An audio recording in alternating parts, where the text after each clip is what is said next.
You guys ever think about the heat death of the universe? Wait, where are we at a campfire? Weren't we just at a campfire? Yeah, but like, shut up though. I think about it a lot, like all the time. Just saying we don't have to be at a campfire for this. You know what? Just for that, I'm gonna throw some more wood on the campfire. Please don't. Too late. Oh, there's one. Come on. I made that sound effect. I'm not proud of it. I don't want to keep using it. Ooh, there's another one. I'm going to kill you. And what's more, I'm going to like it. And there's 3 more. Yeah, aren't you going to be surprised when there's no sound at all? Just silence. Brian, no, my bit! I think about the heat death of the universe a lot because when we were kids, it was presented as the first great inevitability. Like, even if we make it, we as a species, I mean, even if we survive climate change, wars, famine, our own sun exploding, we're never going to outrun the universe reaching thermodynamic equilibrium and every living thing just freezing to death.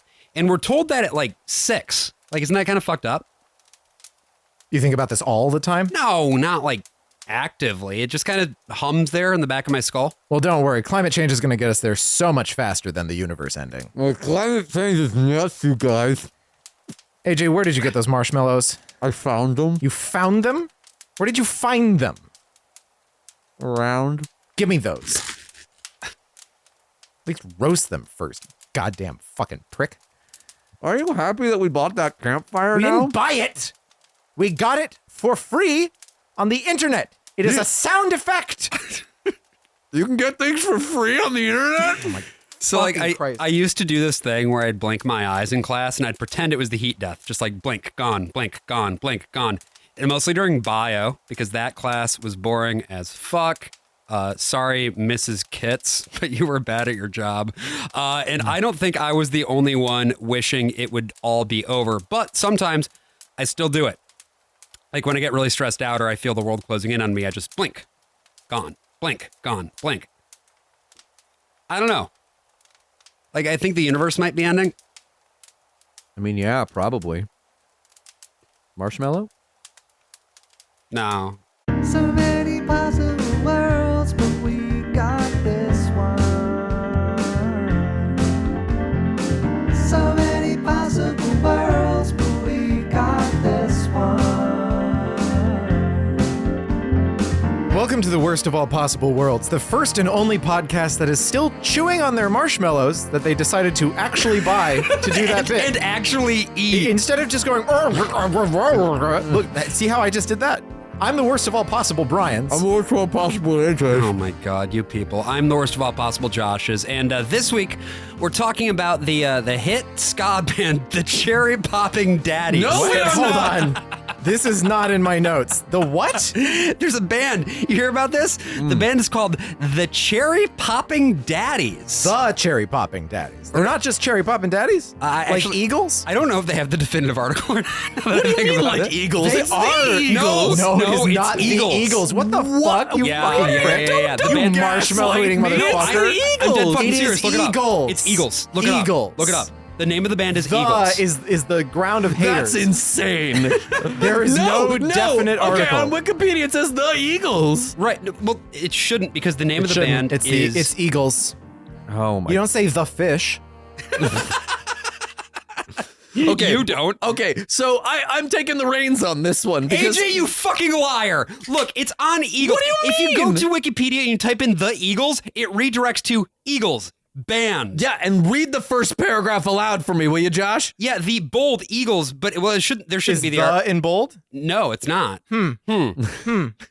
But then later on they keep saying the Eagles. Well, that's they because they're incorrect. It's Yeah. Eagles. oh my God! You know what? Just We've like said it's Eagles. If we Cherry say Poppin' Daddies. if we say Eagles anymore, we're gonna actually summon the entire city of Pittsburgh. What if we Oh, say... you know, they love wearing zoot suits over there. There's going to be a riot. It's a regular riot. What will we summon if we keep saying Cherry Popping Daddies? We will summon the entire population of Eugene, Oregon, I guess. Yeah. Oh, forgot. Okay, I am taking. That's where they're from. I'm taking the reins on this Eugene, one because Meltzner, Oregon. I picked out the topic for this week's episode, which Yeah, the Cherry is- Popping which is Daddies. why we're just going to talk about the Cherry Poppin' Daddies instead. You're so mean to me. I'm nice. Who doesn't love it when a cherry pops their daddy? In this Can economy? God create a cherry So strong that not even a daddy could pop it. Well, God is the daddy, right? You have God the cherry poppin' daddy, Yeah. God the cherry poppin' son, God the cherry poppin' Holy Spirit. Ghost. So, other than Josh's weird fixation today on the cherry poppin' daddies, We are doing an AJ episode. We are talking about the hit 2019 indie game Outer Wilds, made by Mobius Digital Games and published by Annapurna Interactive. Yep. Which I bet a lot of people in Eugene, Oregon like this game. if you have two eyeballs and a heart, I think it's very difficult not to like this game. It's very Pacific Northwest coded, especially if you play the sure. DLC. Oh yeah. Oh, most definitely. Let's just talk about the thing about Outer Wilds, the sort of thing surrounding this game, right? Which is that you are not supposed to talk about Outer Wilds. Yeah, so for everyone, this is a game that is entirely about discovery of things in it.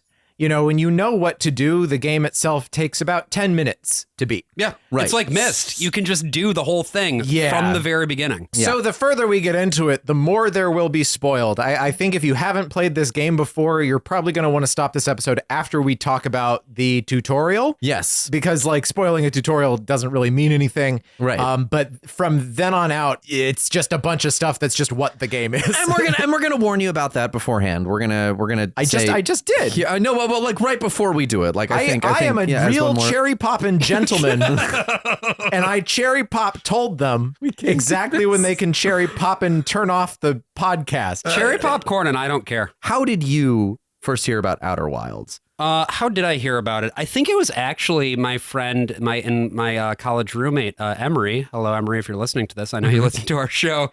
Recommended it to me. And so I went and I played through it and had a delightful little time with it. And like you said, it's a game that rewards exploration. It's a game that holds your hand, but doesn't tell you exactly what to do. And so much of the joy of the game comes in that exploration. And that's core to the experience. This is a time loop game. It's like the Legend of Zelda Majora's Mask, or the second Fear and Hunger game, or Deathloop. The time loop in and of itself is very video game-y, like because you die in video games and you restart at the beginning of the level, which is itself a form of loop, right? This is just very literalizes the time loop. So I first got exposed to this game because my roommate D introduced me to it, and I think I played it. I got through the tutorial, I got in the spaceship, and I immediately crashed into the moon and died. So I bounced off the game. I was just like, this game is not for me, but she eventually... And your ship bounced too. That's right, Brian. It sure did. I was brought back into the game, and a little bit later, because she really convinced me to do it, and I bounced off again because I didn't know where I was going, and I didn't understand the controls, and I didn't know how to use the ship's computer. And then I finally stuck it out because I watched this video essay by this guy named Daryl Talks Games called Outer Wilds is Not a Video Game, which clued me into a very specific... Well, that's just not true. It's literally a video game. Okay. All right. Oh, ding. I got it on a PlayStation. What else do you do on a PlayStation? Okay, I watch a lot of TV, but still. No, true. But it is like he clued me into a very specific gameplay thing, which we'll talk about a little bit later, that made it so I could actually push through the game. And I'm so glad I did, because honestly, I think it's one of the best endings in video games. I don't know if I'll see something as emotionally affecting as this for a very long time to come. I think Night in the Woods did this to me, and I think maybe Outer Wilds did, but it's very rare. I think for me, my experience was almost the opposite, where I was like really drawn into sort of the storytelling of the game itself in the way that I was exploring different stuff. And then I got to the ending, I was like, okay, but different strokes for different folks. So I'll be interested to talk more about it. For me, the problematic part of this game was the middle. Yeah. Nothing to do with the story, everything to do with I'm pretty sure I know what I'm supposed to be doing, and it's not fucking working. Right. Or like for me, because this game is difficult, but it's also inexact. You know what you're supposed to accomplish, and yet you don't quite know how you're supposed to do it. And you can try the same thing 15 times over, and it's still not going to fucking work. Yeah, well, and it's not like another example of, I think, a game that feels similar in some ways, Myst or Riven or any of the Cyan games, where like you're it's pretty like prescribed in terms of what you can and cannot do. Whereas Outer Wilds gives you a tremendous degree of freedom to go around, explore, and interact with the world however you want. Yeah, well, and for the most part, what you do is you're not really working with an apparatus.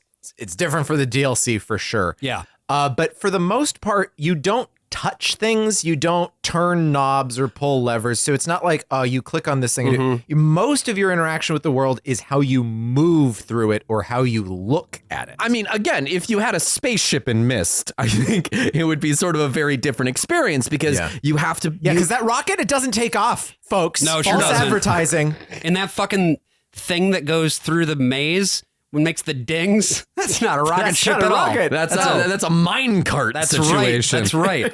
Yeah, so let's talk a little bit about how Outer Wilds got made. Let's talk about the background of this thing. Yeah. Because it didn't start with Annapurna. No, it Interactive. sure did not. It started with a guy named Alex Beecham, Yes. who was a student at USC in their... Ah, yes. The University of... Back in the 19th century, when the Methodists Oh, boy. crossed the frontier and founded the University of Southern California. Methodists? Yeah, Methodists. Was it really a Methodist I didn't know institution? that. I didn't know that. You know, USC has produced many notable alumni, including James Dobson. Including James Yes. Dobson, including my pawpaw. Your papa? My pawpaw. Sorry. My The emphasis grandfather. does change it. Yeah, that's right. Yeah. Yeah, he's not Your pa's oh, my paw. papa. No, I wasn't wearing. Oh, mine, papa. To you. Anyway, so- You, but yes, you are right, Brian. I looked it up. Congratulations. Yes, originally operated in affiliation with the Methodist Church. The school mandated from the start that no student would be denied admission because of race. That's from Wikipedia. Wow. Thanks, Methodists. And USC has never done anything bad with race. Nope. Ever since. Nope. No, neither. Flawless track record. Neither has my pawpaw.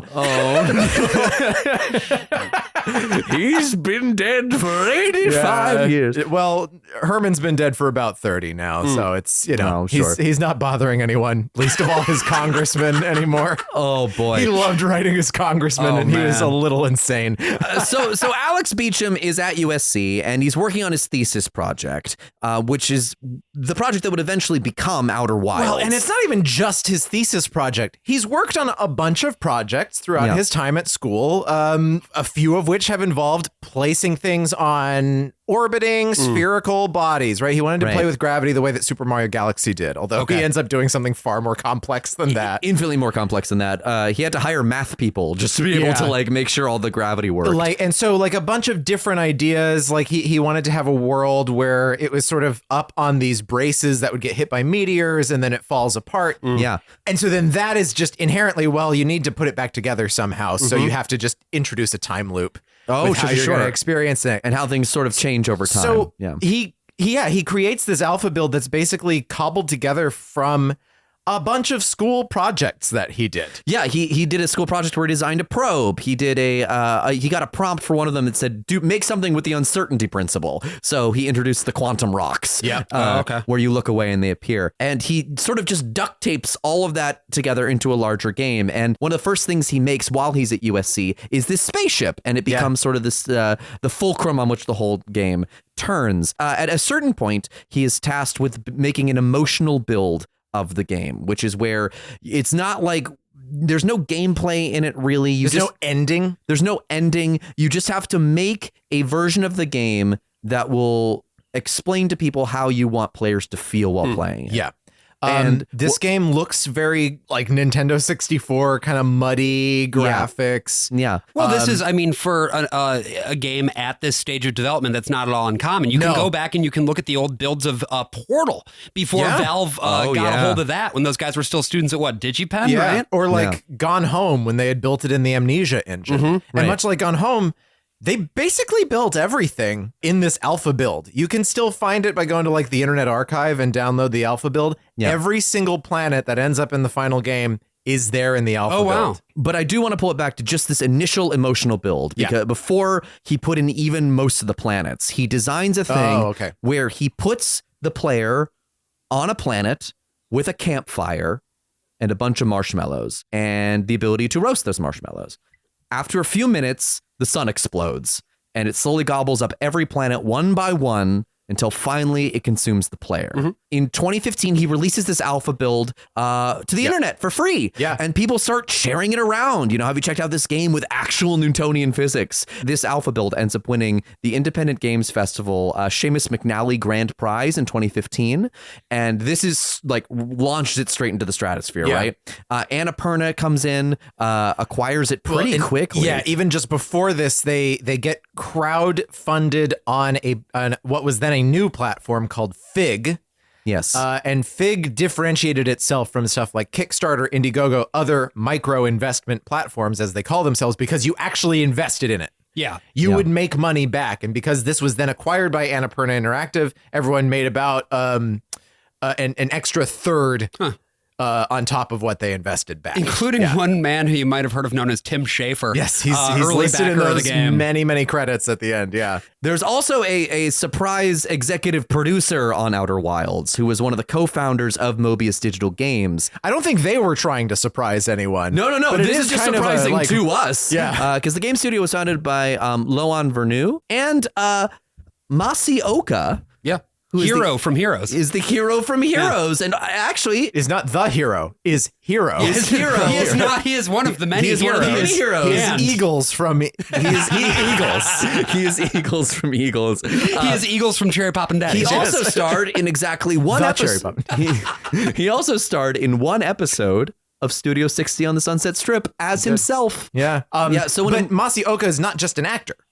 Yeah. And also not just a video game producer. No. He used to work with Industrial Light and Magic. He worked on all 3 of the prequels of the Star Wars movies. a true Renaissance man. Really, is. truly. I was really impressed going through his resume for this. Once they found Mobius Digital Games, like they can actually bring on a whole staff of people. Yeah. There's Wesley Martin, who was brought on as art director for the thing, which gives its game... Yeah, they can finally make it look good. yeah. It kind of gives it like its signature sort of like cozy / threatening vibe. Yeah, that I there's get. sort of a you feel like you can kind of chew on it all, like it's a little candy, a little a little soft taffy feeling, Yeah. And that is it is a fucking lie that is drawing you in to hurt you. This game is brutal, or as a character in the game says in one of the logs, that the universe simply is. Yeah. Right. And I think that's one of the secret sauces of the game is that things just happen in the universe regardless of what you do. Like you do affect change, but it will go on spinning with or without you there. You will note this throughout the game. Everything is on a timer. Every single thing. And the way that these systems and the way that these planets are interacting with each other, the way that things happen on the planets, all of this timing, everything has to be precisely orchestrated in a very specific way. Something that's interesting about the way that this game runs is that you can't really run it at a higher frame rate than 60. No. It will technically run faster than that, but like in terms of what you'll actually see, the game itself is built in such a way that it is counting every frame because everything needs to happen on a frame specific basis. Yeah. And they also need to account for the fact, like, if you have left a probe on one planet and take a picture of the geyser on a different planet, that it needs to be happening at needs to one keep time. loading Right. both of those things. There's also the factor of, because certain things happen late in a run, and sometimes that's the only thing you need to do, you want to be able to wait around, right? So they have a feature where you can sit at a campfire and sleep and wait for that thing to happen, but they have to keep all of these simulations going because this is not just purely scripted either. Right. These are all actual systems interacting with each other. For instance, there is a planet that is falling apart and it's getting hit by a bunch of meteors, and each segment that gets hit by a meteor falls into the core of the planet. If your ship gets hit by one of those meteors, the meteor explodes in space and then it won't hit that part of the planet. Right. So it's not on a strict script. Right. So because that simulation has to keep going, the time condensation that you do by sleeping at a fire is not that fast. Yeah, no, it's moderate. It's pretty fast, It's but pretty it's fast. like it's not going to just zoom ahead 5 minutes because it can't. It is speeding Right. up the simulation, but it is a real physics simulation with real objects that are in motion. And if the one thing I noticed too, if you quit and then try to reload the game, it takes a little bit because it's got to reset it's like, everything first. Yeah. This is not what you do when you're making your first video game. Not at all. This reminds me of a story that Shigeru Miyamoto talks about because he was going to school before there was such a thing as a game design degree, right? He's an old man. He was studying design and he talked about the first class he ever took. They had this assignment design a chair. Yeah. All the other students went off and they started studying chairs. They did all of this work. They were looking at trends. They were looking at, oh, maybe I want to make this kind of chair. Let's look at what an Adirondack chair would be like, or, whatever kind of tradition they're going to draw from. Yeah. And Miyamoto was like, I wonder what it would be like to sit on a rope. What if a chair was just made out of rope? And then he just kind of tried to figure out how to make that work. And that's what this game is. Like, what if I did something that was on a spherical object? What if I did something using orbiting bodies that were interacting with each other and falling apart? What if that ended up being on a time loop too? And it's all very counterintuitive for what you would want to do when you are at the very beginning of your career. Yes. Oh, absolutely. And that's Alex Beecham. That's the Alex Beecham promise, is that he's going to do something really fucking crazy. Well, yeah, and he's going to do something really fucking crazy. And if he's going to do that, he has to do it with his lifelong creative partner, which is his sister, Kelsey Beecham. Yeah. I'll say she does. I don't even know how to unpack that. Is it we're not going to. Don't do it. Okay, I'm Don't sorry. encourage All right, him. no, that's fair. So Alex Beecham has a YouTube channel. He has not deleted his old videos. He's had this YouTube channel since he was in high school. Oh, wow. Oh, hell yeah, dude. But like, yeah, you can see like some of the builds for other games he was making in college. Other projects that he was working on, and you can even see the many short films that he made when he was in high school in like 2006, 2007, that's or really whatever. Charming as fuck. And yeah, of course, his sister is also Kelsey's in in them. them. Yeah, And yeah, like, it really transported me back. I mean, some of these videos have just a few hundred views. That's it's kind of awesome. amazing. But yeah. Well, that's lovely. And she handles all the narrative text in. She is like the game. narrative director Yes. on this. Yeah. And they also brought in Andrew Pralo, who is the composer of Outer Wilds, The music is maybe the most important part of setting the tone. Right? Yes. Like, Yes. I think that's probably why I picked up the game, is because I saw some YouTube video, maybe just the trailer or something, but I heard the banjo and I was like, okay, this seems pretty cool. Yeah. It's also that thing that when I booted this up, it hit the Sufjan nerve in my skull. Exactly. And also, it's one of those things that when I booted it up for the first time and the song starts playing, my roommate who recommended the game to me started crying, and I was like, what is it? And she said, you'll see. Yeah. As will all of you very soon. So anyway, for more information on the creation of this game, just check out the No Clip documentary. yeah, which is absolutely fantastic. So Annapurna picks this thing up, and they're like, well, we could just regurgitate this as a student project, or we could make it an Annapurna interactive experience. Yeah. And so they throw There is kind of a money at it. unified look as to like things that Annapurna has. God, There's sort of a feel, right? Yeah, like How good would it be to have your dad be like the third richest person in the world? Wouldn't that be fucking great? It'd be pretty cool. I am so jealous of Megan Ellison. She just gets to do whatever the fuck she wants. Do you remember when Annapurna was like about to go bankrupt and Larry Ellison it just personally didn't? Yeah. guaranteed the company's debt? Holy shit. Because it's like, yeah, he's good for it. He owns Yeah. like 10 islands. And I mean, look how much good art has come out of it. You true. know, I mean, sometimes I own patron 3 systems islands work. and they only lose money for me. It's been a disaster. Hurricane after hurricane. It's because you keep insisting on making. Plus, that one guy who was renting 2 of them from me died in prison in 2019. It's because you tried to make Cherry Fest happen on those islands, and Look, turns out the daddies said they were good for it. The daddies lied to me. you gave them little. They call themselves the daddies now. It's like the Dixie Chicks. They do not do after, that. After the Civil War between Pittsburgh and Eugene, Oregon, when Eugene, of course, is the cherry poppin' capital of the world, and they were clearly in the wrong because they also had slaves. Stop me. No. Yeah, okay, So stop. now they're just the daddies. Well, because here's the thing, right? Your biggest problem, I think, with Cherry Fest was that you gave everyone those lunches inside little like cardboard boxes, and the picture that went out to the internet that everyone remembers was just filled with maraschino cherries. Is this Yeah. a Firefest joke? What's going He's on trying here? to do a Firefest joke, but like, And succeeding. I don't know. The thing is, we were very generous with the cherries, Oh, okay. and then unfortunately, President Zachary Taylor died. Yeah, that really fucked And I things do up want to for you. say, we did not provide the milk. Yeah, where were they getting the milk from? The cows. President Zachary Taylor. There is a President James Tyler. There was a Tyler. President Zachary Taylor was Zachary Tyler Thomas. Zachary Ty Bryan. This is going to be a lot less funny in the edit, but the point is, he was the original cherry popping daddy, and I just needed to say that. That's right. And they killed him for it. That's right. The cherries did. So we go through this entire development process. We get out the other side on May 28th, 2019. Outer Wilds releases to overall positive reviews. There's a lot of like 8 out of 10s on there. Almost entirely positive reviews. Yeah, There are yeah. a couple middle of the road reviews that are still trending positive. What Yeah. were the sort of like mixed reviews? What beef did they have with it? It was basically the beef that I had, which is that it gets a little weird in the middle. yeah, and some of the jankiness of the spacecraft was talked about, but it was just like they're like, you can learn to get used to it over time, and then there was also I didn't have like that much trouble with the spacecraft, to be honest with you, because you can autopilot. You can take off from the planet, you can click the little stick, and then it targets the planet that you need to go to, and then it's going to do most of everything it needs to do. most of everything, and that's sort of the key, right? Yeah. Because then it can lead you to disaster. But Sure. a lot of it too was that like when it launched, the final puzzle for this game was not completely optimized because they didn't have time to play test it. It was so- inscrutable. Yeah. Yeah. People had no idea what they needed to do, so they needed to be patching for quite some time after the release. Actually, you can hear a little bit more about their writing on Trevor Strunk's podcast. Oh. Our good friend Trevor, who was just on. in our other campfire episode.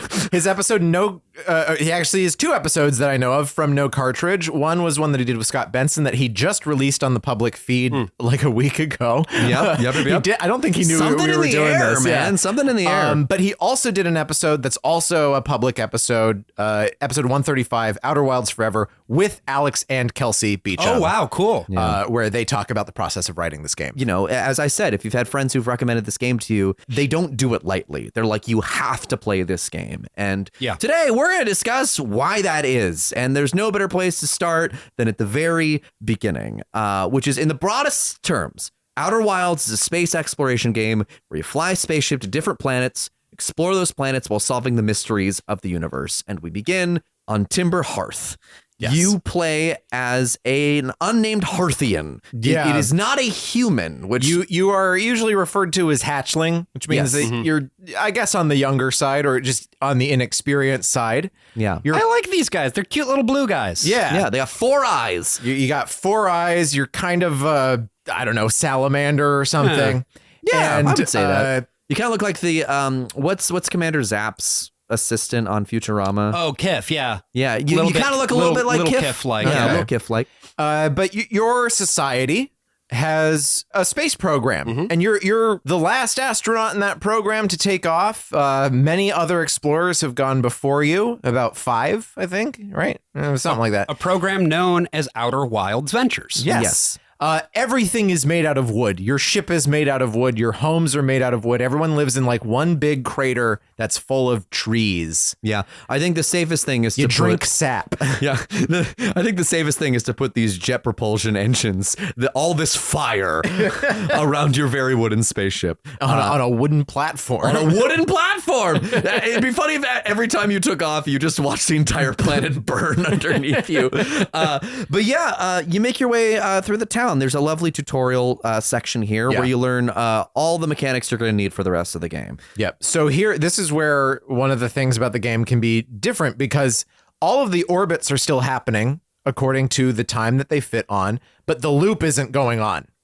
Because this is a long ass tutorial. There are a lot of things that they are going to teach you in this game, and you're going to learn just basically everything that you can do at the very top. Oh, does the loop not actually start until you take off for the first time? Yeah. Yeah. Because the tutorial takes probably about an hour. It takes about an hour to get through. You can circumvent it. Like there's a way you can to it just sort of places things along the way to where you need to go, but no one's ever blocking your path. Right. No. Which is nice because like when I went back through it for this time, Yeah. I remembered everything about what I needed to do. So I just went and got the launch codes and got up in the air right away. Yeah, So yeah. that's what you're trying to do, right? Is you're trying to get the launch codes to your ship so that you can in fact take off and explore the galaxy. So you just have to go to the observatory on the other side of the crater. The loop is small enough that it is kind of generous with that. It's a 22-minute loop. Right. So you don't need to, it's like Majora's Mask. It's like these really long sections. And you have to do certain things only within that time, going to multiple places. This is always really understanding that you have 22 minutes to do anything. So it's like, go to one place, go through it all. Next loop, you do something else, right? Yeah. So you get to talk to the villagers. You learn that they like to drink sap. That seems to be what everyone eats and everything. You learn how to use certain devices. There are these two kids who play hide and seek and have these little radio transmitters. They teach you how to use the radio. The stereoscope. Frequency picker-upper. Yeah, stereoscope, yeah. Yeah, I'm just explaining what it does. It's a frequency picker-upper, yeah. It's a frequency picker-upper. Yeah, the quilted it's frequency quicker at it, picker-upper. yeah. That's right. And it shows you that, there are children here. There's sort of an interesting social dynamic, which that there don't seem to be parents or nuclear families. And there's no, you're not a sexually dimorphic species. Everyone uses they as a pronoun. Yeah. Because there's just a single gender. Or Folks, non-gender. the game is woke. The game is woke, right? But it's really thinking in terms of this is a totally different kind of society and a totally different kind of being. The solar system is also very small. All the planets are a couple of kilometers apart from each other. This is not the Kerbal Space Program, but you do get a sense of who all of these people are. Everyone's sitting, relaxing, playing music, children playing hide and seek. So many possible Hey there, you are listening to a preview of a premium episode of The Worst of All Possible Worlds. If you'd like to listen to the rest of this, head on over to our Patreon. That's patreon.com/worstofall. And you can listen to not only the rest of this episode, but our entire backlog of premium episodes, bonus episodes, and if you subscribe at the $10 tier, you will get an extra episode of the podcast every single month. Again, that is patreon.com/worstofall. Hope to see you there.